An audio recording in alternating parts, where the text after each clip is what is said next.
तो दोस्तों कैसे हो यार आप लोग। आशा करते हैं आप लोग बहुत ज़्यादा मस्त होंगे और आपकी तैयारी भी मस्त चल रही होगी। तो देख सकते हो यार, आज हम देखने वाले क्लास 12th केमिस्ट्री के 30 सबसे ज़्यादा महत्वपूर्ण बहुविकल्पी प्रश्नों को, जो कि हर साल बोर्ड एग्जाम में पूछे जाते हैं। ठीक है, तो जैसा कि यार 7 मार्च को आपका केमिस्ट्री का पेपर है, 7 मार्च को। ठीक है, तो 7 मार्च के लिए ये जो क्वेश्चन 30 के 30 है, 30 के 30 क्वेश्चन इंपॉर्टेंट है, क्योंकि जितने आपके पेपर में 6 बहुविकल्पी, 5 या 6 जितने भी बहुविकल्पी आएंगे वो इसी से फंसने वाले, क्योंकि ये पूरी बुक से है जो कि पेपर में बार बार पूछे गए हैं। ठीक है, तो एक एक क्वेश्चन को यार तैयार करना है आपको, अगर आपको 7 मार्च को अच्छे नंबर लाने। आप खुद कहना आगे कि हाँ भैया ये क्वेश्चन आपके फंसे थे। ठीक है, तो चलो बिना टाइम वेस्ट किए एक एक क्वेश्चन को देखते हैं। और यार भाई अगर चैनल पर नए हो यार तो चैनल को सब्सक्राइब और वीडियो को लाइक जरूर कर लेना। और डिस्क्रिप्शन पे केमिस्ट्री की प्लेलिस्ट है, उस पर जाके केमिस्ट्री के सारे वीडियो देख सकते हो। पूरी केमिस्ट्री कंप्लीट करा रखी है हमने। ठीक है, तो जाके देख सकते हो। तो देखो एक एक करके आप क्वेश्चंस को देखते हैं। तो देखो पहला क्वेश्चन है, निम्नलिखित में से कौन सा अणुसंघ गुणधर्म है। ठीक है, अणुसंघ गुणधर्म देखो 4 प्रकार के होते हैं। पहला होता है परसरण दाब, फिर होता है वाष्प दाब में अवनमन, क्वथनांक में उन्नयन होता है। ठीक है, पहला परसरण दाब, वाष्प दाब में अवनमन, क्वथनांक में उन्नयन और हिमांक में अवनमन। तो इसमें जो आपका ये दूसरा ऑप्शन है, इसमें परसरण दाब आ रहा है, तो ये आपका क्या है, एक प्रकार का अणुसंघ गुणधर्म। 4 होते हैं, हिमांक में अवनमन, वाष्प दाब में अवनमन, क्वथनांक में उन्नयन और परसरण दाब। ठीक है, तो ये आपको याद रखना है। तो क्वेश्चन इंपॉर्टेंट था, परसरण दाब हो जाएगा। फिर है शुद्ध जल की मोलरता कितनी होती है। शुद्ध जल की मोलरता होती है 55.56 मोल प्रति लीटर। ठीक है, ये आपको याद रखना है, शुद्ध जल की मोलरता 55.56 मोल प्रति लीटर होती है। ये क्वेश्चन हर साल पूछा जाता है। ठीक है, अगला क्वेश्चन है, निम्नलिखित में से किसका परसरण दाब सबसे कम होता है। किसका परसरण दाब सबसे कम होता है। पहला पोटेशियम क्लोराइड विलयन, मैग्नीशियम क्लोराइड विलयन, एल्युमिनियम फास्फेट विलयन या स्वर्ण विलयन। तो देखो इसमें आपको स्वर्ण विलयन तो सही ऑप्शन, लेकिन आपको पहचानना कैसे वो आप थोड़ा समझ लो। यहाँ पे जैसे आपसे कहा जाए परसरण दाब किसका कम या किसका ज़्यादा है, आपसे ये क्वेश्चन अगर ऑब्जेक्टिव आता है तो आप कैसे जान सकते हो। देखो आप एक चीज़ चेक करा करो, आयन। क्या चेक करा करो, आयन को, कि किस में ज़्यादा आयन है और किस में कम आयन। जैसे आयन क्या होता है, जैसे प्लस आयन और माइनस आयन। आप ये चेक कर लोगे तो आप बता पाओगे कि परसरण दाब किसका कम है किसका ज़्यादा। जरूरी थोड़ी नहीं ये क्वेश्चन आ जाए, दूसरी टाइप से पूछ लिया, तो आपको पहचानना आना चाहिए। देखो जैसे पहला ऑप्शन है कि पोटेशियम क्लोराइड विलयन मतलब KCl, तो इसमें केप के पास एक आयन +1 और Cl के पास एक आयन -1 है, अर्थात यहाँ पे 2 आयन है। ठीक है, इसी टाइप से स्वर्ण विलयन पे की बात करें, स्वर्ण विलयन पे आपका कोई भी आयन नहीं होता, आयन 0 होता है। स्वर्ण विलयन में कितने आयन होते हैं, 0 आयन होते हैं। ठीक है, फिर बात करें मैग्नीशियम क्लोराइड MgCl2 पे कितने होते हैं, Mg पे आपका 1 हो जाएगा और Cl पे कितने हो जाएंगे, -2, तो 3 आयन हो जाएंगे। ठीक है, MgCl2 पे। फिर एल्युमिनियम फास्फेट की बात आएगी, Al2SO4 का होल थ्राइज। ठीक है, इस पे बात करेंगे तो SO4 के पास -2 होता है, यहाँ पे 3 रहेंगे तो -6 हो जाएगा और 2 इसके पास, तो 8 आयन हो जाएंगे। ठीक है, आपसे पूछा गया सबसे कम किसका होगा परसरण दाब, तो आप एक चीज़ याद रखो, क्या चीज़, जिसमें कम आयन होंगे उसका परसरण दाब सबसे कम, जिसमें कम आयन होंगे उसका परसरण दाब सबसे कम, और जिसमें सबसे ज़्यादा आयन होंगे उसका परसरण दाब सबसे ज़्यादा। अगर हम यहाँ पे बात करें सबसे कम, तो सबसे कम आयन इस पे है, तो इसका परसरण दाब भी सबसे कम होगा। और बात करें किसका परसरण दाब सबसे ज़्यादा, तो देखो इस पे ही सबसे ज़्यादा आयन है, क्योंकि Al वाले पे आपका होंगे, एक Al पे 3+ होता है, 2 Al तो 6+ हो जाएंगे, और इसके पास भी है, तो इस टाइप से इसमें ज़्यादा आयन होंगे, इसलिए आपका एल्युमिनियम फास्फेट विलयन में ज़्यादा परसरण दाब होगा और स्वर्ण विलयन पे कम। तो क्वेश्चन घुमा के पूछ सकता है, आप बस याद रखो जिस पे ज़्यादा आयन हो, प्लस और माइनस दोनों मिला के, वो आपका ज़्यादा परसरण दाब, और जिस पे कम हो वो कम परसरण दाब। तो स्वर्ण विलयन पे एक भी आयन नहीं, तो स्वर्ण विलयन आपका कम परसरण दाब दिखाएगा। ठीक है, अगला किस सूत्र द्वारा मोलर उन्नयन स्थिरांक Kb की गणना की जा सकती है, तो वो है M × TB × W upon 1000 × small w। देखो ये भी बता दें आपको कैसे फॉर्मूला आया। देखो क्वथनांक में उन्नयन का फॉर्मूला होता है डेल्टा TB बराबर Kb × M, ये सबको पता होगा। और M क्या होता है, मोललता। M क्या होता है, मोललता। तो मोललता बराबर क्या होता है, मोललता बराबर बताओ क्या होता है, विलेय के मोलों की संख्या अर्थात small w upon small m, और इंटू विलायक का भार कैपिटल W और ऊपर 1000 का गुणा। यहाँ से अगर Kb की वैल्यू निकालोगे इस मोलर उन्नयन स्थिरांक की, तो ये वैल्यू उधर चली जाएगी, तो delta TB × small m × capital W upon में स्मॉल w इंटू 1000 है ये, ठीक है, स्मॉल w इंटू 1000 ये वैल्यू आ जाती है। तो जो आपका ऑप्शन सही हो वो लगा देना है। ये देखो ये वाला ऑप्शन सही था, m into delta T B into W upon में स्मॉल ये वाला, ठीक है, स्मॉल w इंटू 1000 ये वाला ऑप्शन सही है। तो पहला ऑप्शन सही हो जाएगा, तो आपको याद रखना है, ठीक है। फिर है हिमांक का अवनमन सीधा समानुपात दर्शाता है, तो वो है विलयन की मोललता। ध्यान से देख लो, यहाँ कंफ्यूज करने के लिए विलायक की मोललता भी है, विलयन की मोललता भी है, तो आपका विलयन की मोललता वाला ऑप्शन सही होगा कि हिमांक का अवनमन सीधा समानुपात विलयन की मोललता से दर्शाता है। अगला क्वेश्चन देखो, छठवां नंबर, 180 ग्राम जल में जल के कितने मोल होते हैं। तो सिंपल सा क्वेश्चन है, आपको जल का भार 180 ग्राम दिया है, आपको यहाँ से जल का अणुभार निकाल लेना है। तो देखो जल का सूत्र है H2O, हाइड्रोजन का 1 होता है तो 1 × 2 प्लस ऑक्सीजन का 16, तो 16 + 2 मिला के 18 अणुभार आ जाएगा। और ये भार है, तो मोलों की संख्या का सूत्र होता है भार बटा अणुभार, भार 180 अणुभार 18, तो 180 बटे 18, 18 दाम 180 10 मोल। तो तीसरा ऑप्शन सही हो जाएगा, ठीक है। जितने क्वेश्चन है सभी मस्त है, ठीक है। फिर है किसी भी इलेक्ट्रोड का इलेक्ट्रॉन विभव किस पर निर्भर करता है। पहला धातु की प्रकृति पर, विलयन के ताप पर, विलयन की मोलरता पर, या इनमें सभी पर। तो इनमें से सभी पर निर्भर करता है। देखो एक चीज जान लो, जिसमें ज्यादातर जितने भी ऑप्शन रहा कि इनमें से सभी या उपरयुक्त, तो सभी वो वाला ऑप्शन तुरंत बिना सोचे टिक कर दिया करो, क्योंकि ज्यादातर वही ऑप्शन सही होता है, ठीक है। तो इस पे वाला सही है।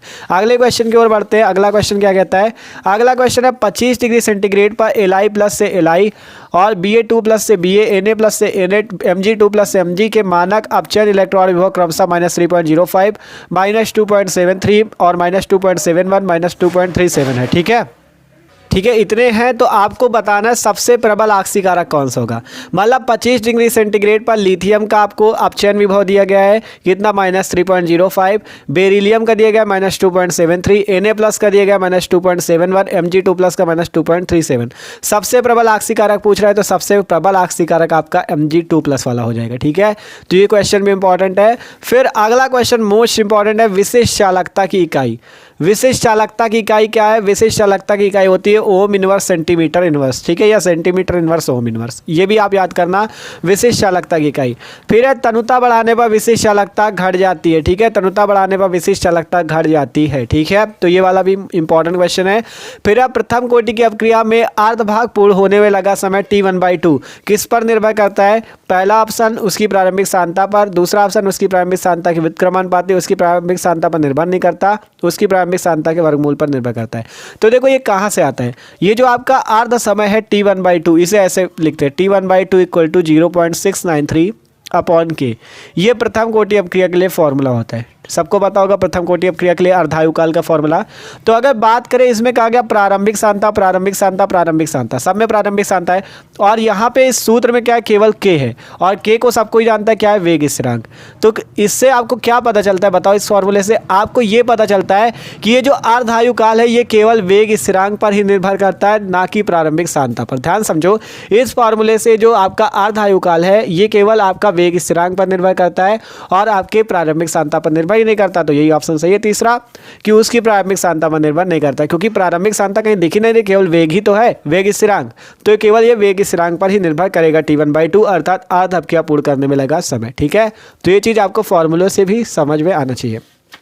अगला क्वेश्चन देखो, अगला एक प्रथम कोटि की अपक्रिया का अर्ध समय 4 मिनट है, तो 99.9% अपक्रिया कितने समय में पूर्ण हो जाएगी। तो बताओ भैया कितने समय में पूर्ण हो जाएगी। तो देखो इसको सिंपल हम लोग हल करते हैं। प्रथम कोटि की अपक्रिया का अर्ध समय 4 मिनट है, T1/2 की वैल्यू है 4 मिनट, 4 मिनट है भैया, ठीक है। आगे क्वेश्चन पढ़ो, 4 मिनट है तो 99.9% कितने समय में पूर्ण होगी। तो देखो सबसे पहले क्या करो, इसके लिए के का मान निकाल लो, ठीक है। तो यहाँ से फॉर्मूला लगाओ T1/2 = या के = आपका, रुको, के = होता है 0.693 अपॉन T1/2। ये फॉर्मूला सबको पता होना चाहिए प्रथम कोटि अपक्रिया का, ठीक है। यहाँ से लगाओगे तो के = 0.693 अपॉन में T1/2 की वैल्यू 4, ये आ जाएगा के का मान। अब आपसे कह रहा है 99.9% अपक्रिया पूर्ण करने में लगा समय निकालो, अर्थात T 99.9%, ये आपको निकालना है। तो इसका फॉर्मूला भी पता होगा सबको, प्रथम कोटि अपक्रिया के लिए होता है 2.303 अपॉन में के log बेस में 10 a अपॉन a - x। सबको ये फॉर्मूला याद होना चाहिए, ठीक है। एक ये वाला k = 0.693 अपॉन T half और एक ये वाला, ठीक है। अब आपसे पूछ रहा है 99.9% पूर्ण होने में, तो आप क्या करो, ये जो ए है देखो यहाँ पे सब कुछ समझ लो पहले। के होता है वेग स्थिरांक, ए होता है अभिक्रिया की प्रारंभिक सांद्रता और एक्स क्या होता है अभिक्रिया की टी समय पश्चात की सांद्रता।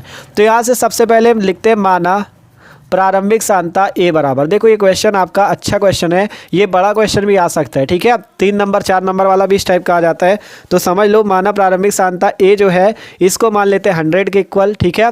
फिर ये जो आपका ए को 100 के इक्वल मान लिया तो एक्स क्या हो जाएगी, ये 99.9, जितना आपको दिया हो इसको मान लो, ठीक है। एक्स हो जाएगी 99.9, तो यहाँ से ए माइनस एक्स की वैल्यू निकालो, तो 100 माइनस 99.9, यहाँ से मान निकालोगे तो आ जाएगा 0.1, ठीक है। अब देख लो ध्यान से, ए है प्रारंभिक सांद्रता, एक्स है टी समय पश्चात वाली, तो ए को 100 मानो, एक्स कितनी 99.9, तो लिख दो, घटा दो ए माइनस एक्स निकालने के लिए। आप सॉल्व करो, यहाँ से देखो इतना अलग इधर सॉल्व करके दिखाते हैं, तो T 99.9 equal to 9% equal to 2.303 बटे में के की वैल्यू रख दो 0.693 अपॉन में 4 और लॉग बेस में 10।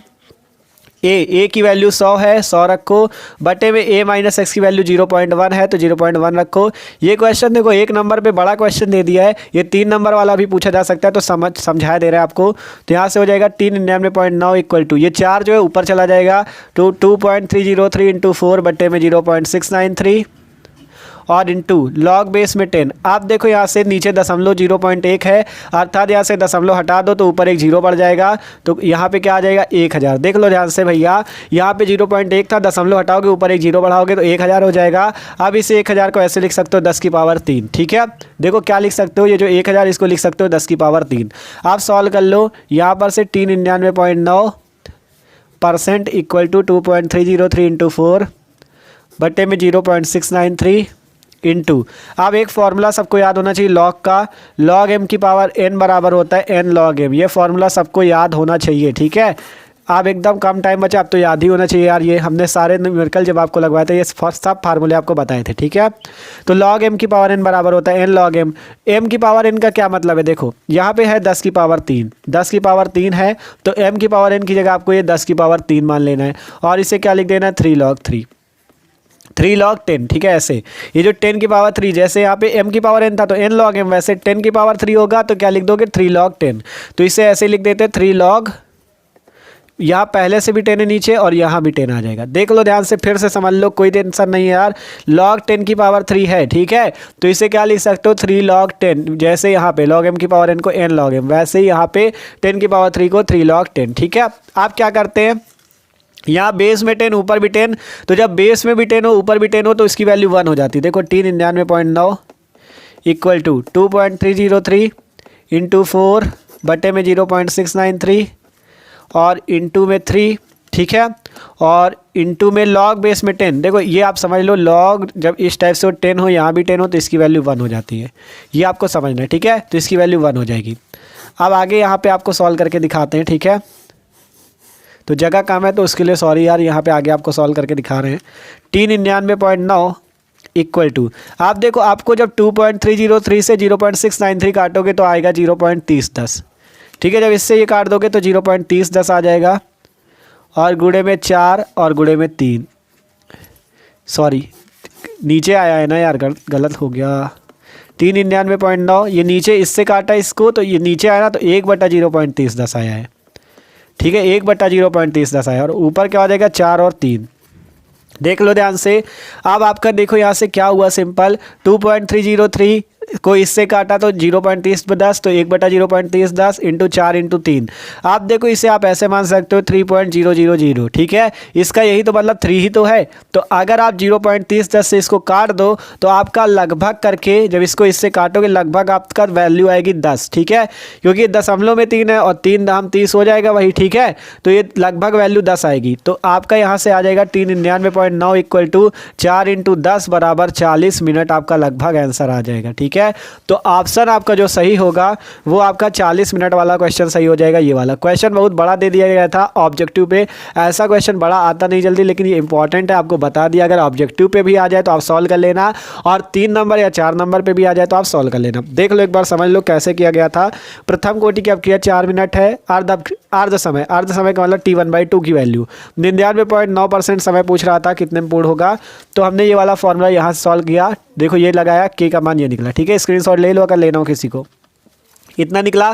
फिर इसके बाद यहाँ से फॉर्मूला लगा, प्रारंभिक सांद्रता को 100 माना, एक्स की वैल्यू ये आ गई, जितना आपको कहे उतना एक्स की वैल्यू हो जाएगी। a माइनस एक्स निकाला, ये आया। यहाँ से आपका सॉल्व करना शुरू किया, आपकी इतने तक वैल्यू आई थी, इसको इससे काटा 0.3010 ये आया। आप 0.3010 को इससे काट दोगे लगभग 10 वैल्यू आएगी, 10 का 4 से गुणा 40 मिनट आंसर हो जाएगा। ठीक है, तो देख सकते हो ये आसानी से आपने कर लिया। ठीक है, तो ये क्वेश्चन समझ में आ गया ना। आप चलते हैं अगले क्वेश्चन की ओर। अगला क्वेश्चन है प्रथम कोटि अपक्रिया के लिए वेग स्थिरांक k का समीकरण लिखिए। तो अभी आपको समीकरण हमने बताया था t इक्वल टू 2.303 अपॉन में k लॉग बेस में 10 a upon a minus x, अभी बताया था ये वाला। ठीक है, ये फॉर्मूला बताया ना। तो यहाँ पे अगर हम k को इधर कर ले तो ये वाला फॉर्मूला बन जाएगा, k equal to 2.303 upon t log base में 10, यहाँ पे 10 होता है, अगर 10 ना लगाओ तो कन्फ्यूजन होना, कोई दिक्कत नहीं है। और a अपॉन में a माइनस एक्स, 10 लगा लो अगर लगाना चाहो तो, और ना लगाओ तब भी कोई दिक्कत नहीं। ठीक है, क्योंकि वो 10 छुपा होता है। तो यही वाली वैल्यू आपका पहला ऑप्शन सही हो जाएगा। ठीक है, देख सकते हो ये वाला। ठीक है, तो फॉर्मूले आप याद रख लो यार। ये आपका 13 नंबर तक क्वेश्चन हो गए। जितने क्वेश्चन इंपॉर्टेंट है आपको टाइम दे के समझा रहे हैं, तो इसलिए समझा रहे हैं कि आपका एग्जाम में आए तो यार आप कर लो, नहीं हमको क्या, हम तो जल्दी जल्दी बता के चले जाएंगे। ठीक है, समझ में आना चाहिए आपको। अगला है क्वेश्चन नंबर 14, निम्नलिखित में से कौन सी अपक्रिया आभासीय एकाणु अपक्रिया, ये बताओ कौन सी अपक्रिया ऐसी है जो कि आभासीय एकाणु अपक्रिया है। तो वो है आपकी ये वाली अपक्रिया। ठीक है, दूसरी, ऐसा क्यों ये भी समझ लो। देखो हमने जब आपको आभासीय एकाणु अपक्रिया, आभासीय एकाणु अपक्रिया 3 नंबर पे आपसे पूछी जाती, 3 नंबर पे। ठीक है, आभासीय एकाणु अपक्रिया अगर आपने वो नहीं पढ़ी तो आप चैनल पे जाके जो डिस्क्रिप्शन पे प्लेलिस्ट आपको, या वीडियो के डिस्क्रिप्शन में जो प्लेलिस्ट है क्लास 12 केमिस्ट्री की, उस पे जाके आप देखो आभासीय एकाणु अपक्रिया, या यूट्यूब पे सर्च कर लो आभासीय एकाणु अपक्रिया और चैनल का नाम आगे लगा दो स्टडी अड्डा अनुज, तो आपको तुरंत वो मिल जाएगा वीडियो, और मस्त तरीके से समझ लो ये आभासीय एकाणु अपक्रिया क्या होती है। तो इसमें तो आपको ये बता दिया, और ये क्वेश्चन 3 नंबर का भी आ जाता है, तो इसलिए तैयार जरूर कर लेना। अगला क्वेश्चन, शून्य कोटि की अपक्रिया के लिए वेग स्थिरांक का मात्रक लिखो। तो शून्य कोटि अपक्रिया के लिए वेग स्थिरांक का मात्रक होता है लीटर सेकंड इनवर्स। ठीक है, क्या होता है, लीटर सेकंड इनवर्स। फिर है रंगीन आयनों का निर्माण संभव होता है जब यौगिक में विद्यमान होते हैं अयुग्मित इलेक्ट्रॉन। ठीक है, रंगीन आयन तब बनते हैं जब आपका इलेक्ट्रॉन अयुग्मित होता है। फिर है निम्न में अनुचुंबकीय आयन कौन सा है। तो देखो अनुचुंबकीय आयन निकालने की भी आपको ट्रिक एकदम समझा दे रहा है यहीं पे। ठीक है, देखो रटना हो तो ये सबको ही रट लेगा कि Na2+ सही, लेकिन रटना तो है नहीं, आपको समझना है। तो देखो समझा दे, आपको केवल एक एग्जाम्पल हम करके दिखाएंगे ये Na2+ वाला, और आप सब कर करके चेक करना पड़ेगा। देखो अनुचुंबकीय आयन कब होता है, जब उसमें अयुग्मित इलेक्ट्रॉन होता है। तो ये जो Na2+ है, पहले इसमें चेक करो कितने अयुग्मित इलेक्ट्रॉन। ठीक है, अयुग्मित इलेक्ट्रॉन आप कैसे निकाल सकते हो वो भी समझो। पहले आपको निकिल का इलेक्ट्रॉनिक विन्यास निकाल लेना। निकिल का आपको पता होगा कि इसका परमाणु क्रमांक कितना होता है। ठीक है, तो इसका परमाणु क्रमांक होता है 28। ठीक है, 28 होता है। तो पहले इसका इलेक्ट्रॉनिक विन्यास निकालो, 1s2 2s2 2p6 3s2 3p6 और फिर 4s2 और 3d8, ये होता है इलेक्ट्रॉनिक विन्यास। निकालना Na2+ का है तो Na2+ का निकाल लो। जब किसी के ऊपर इस टाइप से 2+ या 3+ लगाओ तो मतलब उससे कुछ इलेक्ट्रॉन निकालेंगे। जैसे 2+ लगा तो इससे आपको 2 इलेक्ट्रॉन बाहर करने हैं, तो 2 इलेक्ट्रॉन वहाँ से बाहर करो जहाँ बाहरी कक्षा हो। देखो पहले पहली कक्षा आएगी, फिर दूसरी कक्षा, फिर तीसरी कक्षा, फिर उसके बाद चौथी कक्षा।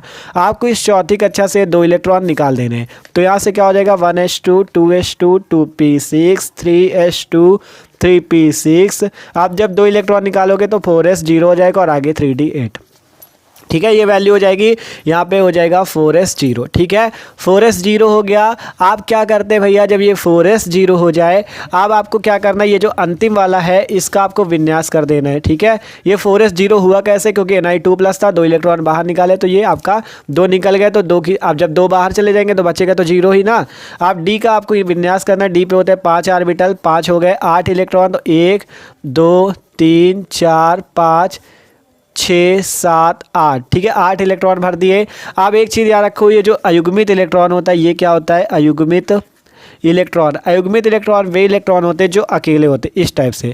जो कोष्टक में अकेला इलेक्ट्रॉन मिले वो अयुग्मित। जैसे यहाँ पे एक इलेक्ट्रॉन अकेला है, यहाँ पे एक इलेक्ट्रॉन अकेला, तो ये इलेक्ट्रॉन अयुग्मित होते हैं। तो यहाँ पे कितने इलेक्ट्रॉन अयुग्मित, 2 इलेक्ट्रॉन अयुग्मित। और जब अयुग्मित इलेक्ट्रॉन होते हैं तो आयन कैसा होता है, अनुचुंबकीय होता है, अनुचुंबकीय होता है। और यही से एक चीज़ और याद रखो, आयन जब अनुचुंबकीय होगा तो वो रंगीन भी होगा। रंगीन भी होगा। देखो यहाँ पे आपसे एक क्वेश्चन भी ऊपर था ना कि रंगीन आयनों का निर्माण कब संभव होता है, जब उसमें अयुग्मित इलेक्ट्रॉन होते हैं। जब अयुग्मित इलेक्ट्रॉन होते हैं तो वो अनुचुंबकीय भी होता है और रंगीन होता है। तो ये याद रखना, रंगीन आयनों का निर्माण कब संभव होता है, जब उसमें अयुग्मित इलेक्ट्रॉन उपस्थित होते हैं। ठीक है, फिर था ये वाला कि निम्न में अनुचुंबकीय आयन कौन सा है। देखो जब आपका इलेक्ट्रॉन अकेला होगा, अयुग्मित होगा, तो वो आपका अनुचुंबकीय भी होगा और रंगीन भी होगा। तो इस पे आपके अयुग्मित इलेक्ट्रॉन मिले। अगर आप इनका निकाल के तीनों का चेक करोगे तो इसमें आपको एक भी इलेक्ट्रॉन ऐसा नहीं मिलेगा जो अकेला इस टाइप से हो। आप चाहे चेक कर लेना तीनों का, आपको किसी में ऐसा इलेक्ट्रॉन नहीं मिलेगा, आपको सब में जोड़े में मिलेंगे। ठीक है, तो जब जोड़े में हो तो वो युग्मित होते हैं और जो अकेला हो वो अयुग्मित होता है, और अयुग्मित होगा तो अनुचुंबकीय होगा और रंगीन होगा। ठीक है, देखो यहाँ पे तो यार हम आपको बहुविकल्पी सॉल्व करा रहे हैं तो थोड़ा जल्दी बता रहे हैं, लेकिन आप वीडियो जाके चैनल पे देखो, अयुग्मित इलेक्ट्रॉन या यूट्यूब पे सर्च कर लो, सबसे पहला वीडियो हमारा ही आता है। तो उस पर आप अयुग्मित इलेक्ट्रॉन जाके एकदम आसानी से सीख सकते हो, एकदम मस्त तरीके से आपको समझाया हुआ है, ये बहुत ज़्यादा इंपॉर्टेंट भी है। ठीक है, अगला क्वेश्चन अब चलते हैं, आपका है इस पे Na2+ वाला सही था। ठीक है, 18 नंबर CuCN का होल 4 3- आयन में Cu की आक्सीकरण अवस्था बताओ। तो सिंपल देखो, जैसे Cu की निकालनी तो इसको x के इक्वल मान लो, Cn की होती -1 तो -1, और कितने Cn 4 तो -1 × 4, और इधर 3 लगा है तो इधर -3 लिख दो बराबर की इधर। ठीक है, फिर सॉल्व कर लो, ये आपका -4 आ जाएगा तो -4 को उधर भेजोगे प्लस का 4, तो x = 4 - 3 = 1, तो Cu की आक्सीकरण अवस्था +1। ठीक है, अगला क्वेश्चन है हैलो फॉर्म किसके ट्राई हैलोजन में उत्पन्न है। तो हैलो फॉर्म मेथेन के ट्राई हैलोजन में उत्पन्न है। देखो मेथेन का सूत्र होता है CH4, और जो हैलो फॉर्म होते हैं वो होते हैं CHCl3, CHBr3 और CHI3। ठीक है, ये 3 हैलो फॉर्म होते हैं जिनमें इसका नाम क्लोरोफॉर्म, ब्रोमोफॉर्म, आयोडोफॉर्म होता है। ठीक है, तो ये सबको याद रखेगा कि हैलोजन आपका कि मतलब कह रहा था हैलो फॉर्म किसके ट्राई हैलोजन है उत्पन्न होता है, मेथेन के। ठीक है, अगला है क्लोरोफॉर्म ऑक्सीकरण पर क्या देता है। क्लोरोफॉर्म ऑक्सीकरण पर फास्जीन गैस देता है, और इसकी रिएक्शन अगर कोई समझना चाहे तो समझ सकता है। क्लोरोफॉर्म ये होता है CHCl3, ऑक्सीकरण इसका करते हैं जिससे COCl2 और आपका HCl बनता है, और इसका नाम होता है फास्जीन गैस। ठीक है, तो ये आपका जब क्लोरोफॉर्म ऑक्सीकरण करता है तो फास्जीन बनता है। ठीक है, आप देखो अगला है क्लोरोपिक्रीन का सूत्र बताओ। तो क्लोरोपिक्रीन का सूत्र होता है CCl3NO2, और ये भी तब बनता है जब क्लोरोफॉर्म नाइट्रिक अम्ल से अपक्रिया करता है। जब क्लोरोफॉर्म HNO3 से अपक्रिया करता है तो आपका यहाँ से CCl3 और N और O2 आपका CCl3NO2 और H2O बनता है, और इसी का नाम होता है क्लोरोपिक्रीन। ठीक है, तो ये चीज़ भी याद रखना, क्लोरोपिक्रीन का सूत्र CCl3NO2 होता है। ठीक है, देखो जितनी रिएक्शन ये करा रहे हैं ना, ये सारी पूछी जाती है, तभी हमने जब आपको रिएक्शन कराई है, जो आपका वीडियो आपके पढ़े हुए हैं उन पे आपको बताया था ये रिएक्शन में इंपॉर्टेंट है। ठीक है, तो जिसने पढ़ा है पूरे साल उसकी तैयारी तो वैसे भी अच्छी हुई है। ठीक है, और जिसकी नहीं है वो आपका वीडियो अभी भी जाके टाइम है देख सकता है। ठीक है, तो 21 नंबर तक क्वेश्चन हो गया। अब चलते हैं अगले क्वेश्चन की ओर। आप देखो भैया अगला क्वेश्चन है, ग्लूकोज को एथिल अल्कोहल में परिवर्तित करने के लिए प्रयुक्त एंजाइम कौन सा है। तो वो है जाइमेज। ठीक है, ये भी याद रख लो कि ग्लूकोज को एथिल अल्कोहल में परिवर्तित करने के लिए आपका जाइमेज का उपयोग किया जाता है। ठीक है, तो ये वाला याद रखना कि ग्लूकोज को एथिल अल्कोहल में परिवर्तित करने के लिए किसका प्रयोग किया जाता है, जाइमेज का। अगला क्वेश्चन है कि आपका ल्यूकाज अभिकर्मक का प्रयोग मोनोहाइड्रिक अल्कोहल के लिए विभेद में किया जाता है, प्राथमिक अल्कोहल, द्वितीयक अल्कोहल या तृतीयक अल्कोहल। तो तीनों अल्कोहल के विभेद के लिए आपका ल्यूकाज अभिकर्मक का उपयोग किया जाता है। ठीक है, तो ल्यूकाज अभिकर्मक जो होता है, एक चीज़ याद रखो, ल्यूकाज अभिकर्मक का क्वेश्चन 3 नंबर पे भी पूछा जाता है कि ल्यूकाज अभिकर्मक जो होता है इसका आपका उपयोग इसलिए होता है कि प्राथमिक अल्कोहल की आप इससे पहचान कर सकते हो, द्वितीयक अल्कोहल की भी और तृतीयक अल्कोहल की भी पहचान कर सकते हो। तो ऑप्शन चौथा से हो जाएगा, इनमें से सभी की पहचान कर सकते हो। 24वां क्वेश्चन है, निम्नलिखित में से कौन फेलिंग विलयन का अपचयन नहीं कर सकता। तो वो है एसिटिक अम्ल। एसिटिक अम्ल जो है फेलिंग विलयन का अपचयन नहीं कर सकता, जबकि फार्मिक अम्ल फॉर्मेल्डिहाइड और एस्टल्डिहाइड कर सकता है। अगला क्वेश्चन है, एमाइडो से एमीन बनाने में प्रयुक्त अभिकर्मक कौन सा है। वो है Br2 और KOH। ठीक है, आपका एमाइडो से एमीन बनाने के लिए प्रयुक्त अभिकर्मक है Br2 और KOH। ठीक है, अगला क्वेश्चन है, RNH2 CHCl3 + KOH एल्कोहलिक अपक्रिया क्या कहलाती है। तो वो अभिक्रिया आपकी कार्बिल एमीन अपक्रिया कहलाती है। ठीक है, अगला क्वेश्चन था, इनुलिन के जल अपघटन से क्या प्राप्त होता है। तो इनुलिन के जल अपघटन से फ्रक्टोज प्राप्त होता है। ठीक है, अगला क्वेश्चन है, शरीर में आरक्षित ग्लूकोज के रूप में कार्य करने वाला कार्बोहाइड्रेट कौन सा है। वो है ग्लाइकोजन। ठीक है, ग्लाइकोजन है। फिर है एस्कॉर्बिक अम्ल का नाम। ठीक है, एस्कॉर्बिक अम्ल क्या चीज़ है। तो एस्कॉर्बिक अम्ल एक प्रकार का विटामिन है, विटामिन C का नाम होता है एस्कॉर्बिक अम्ल। ठीक है, अगला है वह कार्बोहाइड्रेट जो मनुष्यों के पाचन तंत्र में नहीं पचता, उसका नाम होता है सेलुलोज। क्या नाम होता है? सेलुलोज। ठीक है, तो यार ये थे आपके 30 सबसे ज्यादा महत्वपूर्ण आपके बहुविकल्पी प्रश्न। इनमें से एक एक प्रश्न मतलब बहुत इंपॉर्टेंट है, अगर आप इनको तैयार कर लेते हो तो कल के पेपर में इनसे फंसेंगे जरूर, ये याद रखो। ठीक है, और चैनल को यार सब्सक्राइब कर लो, क्योंकि मस्त मस्त इसी तरह के हम लोग वीडियो ला रहे हैं जिससे आपकी 7 मार्च की तैयारी मस्त हो सके। तो चैनल पे जाके सारे वीडियो देखो, और आप केमिस्ट्री की प्लेलिस्ट जरूर चेक करना, उस पर मस्त मस्त वीडियो पूरी केमिस्ट्री कंप्लीट करा रखी हमने। ठीक है, तो वीडियो को लाइक कर लो, चैनल को सब्सक्राइब भी कर लो।